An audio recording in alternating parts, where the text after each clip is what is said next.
Hi guys, welcome back to my channel. I'm Anya and I review restaurants all over the world. Today I'm sharing my experience at Mosu in Seoul, South Korea. Mosu is known for blending traditional Korean flavors with very modern techniques.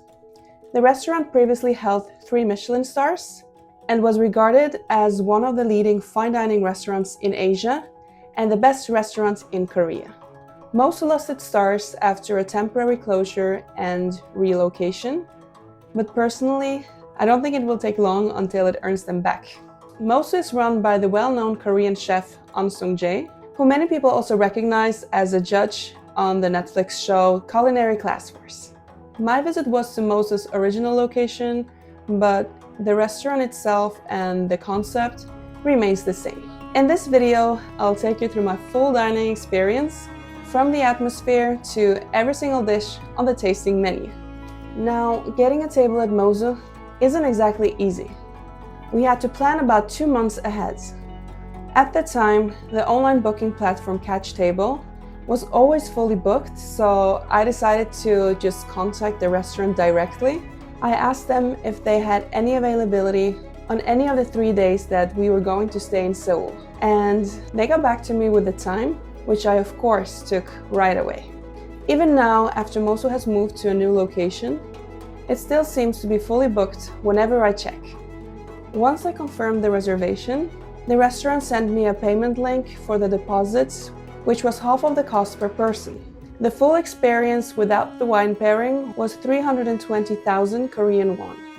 Getting to the restaurant wasn't exactly smooth. We had a last-minute change in the travel plans because of bad weather. We were originally supposed to go to Busan first, but instead we ended up flying from Jeju, where we were staying at that time, directly to Seoul a day later, which meant that we would arrive on the same day as our reservation. We arrived during peak rush hour, and it took us about an hour to get from the airport to Itaewon, where the restaurant and our hotel were located.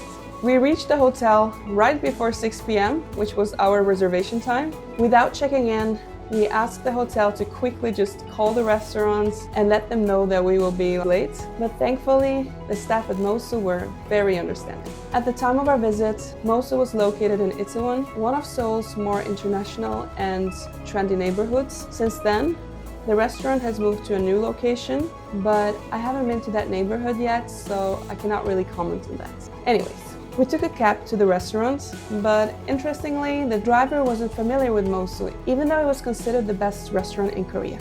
After a bit of navigation, we eventually arrived. The restaurant was tucked away on a quiet street inside a sleek modern building. The staff was already waiting for us outside and greeted us warmly.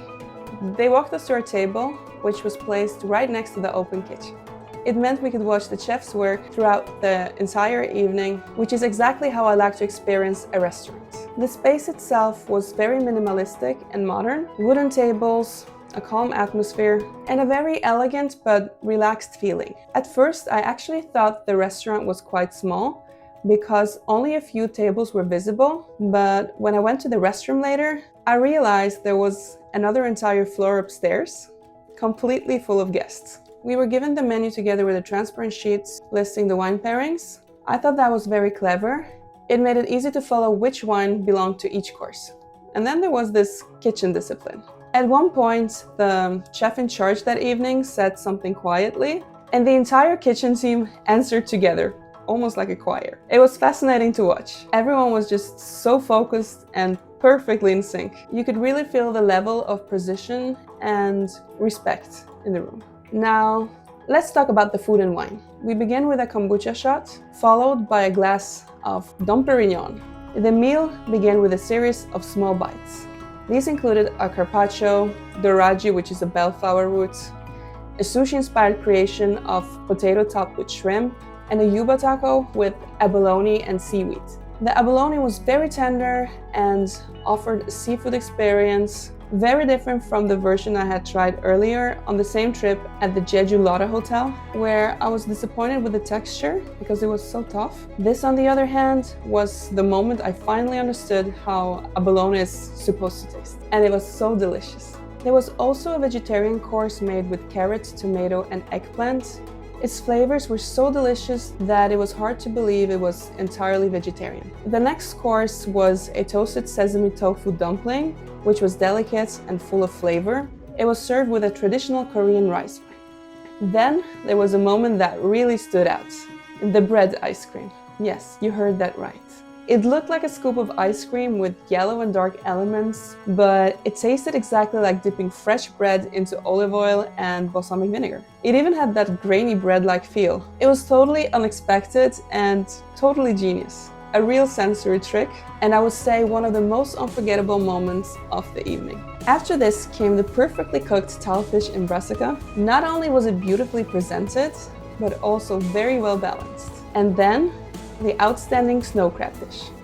It was covered in a rich green creamy sauce and topped with Osietra caviar. It was full of umami and easily one of the stars of the night. It was served with a white Burgundy wine. Next came the restaurant's signature burdock. Before it was served, we were shown the dish, which was shaped almost like a cake. We were then served a piece of the burdock with its skin juice, a truly unique experience. Burdock is a root commonly used in Asian cuisine, and here it was combined with a flavorful liquid extracted from the outer skin, creating a deep earthy taste that was completely new to me. Then came the ember-toasted acorn noodles with truffles, one of the most surprising dishes of the evening. The acorn noodles were made from acorn flour, yes, from oak tree nuts, and they have a nutty flavor and a very distinctive texture.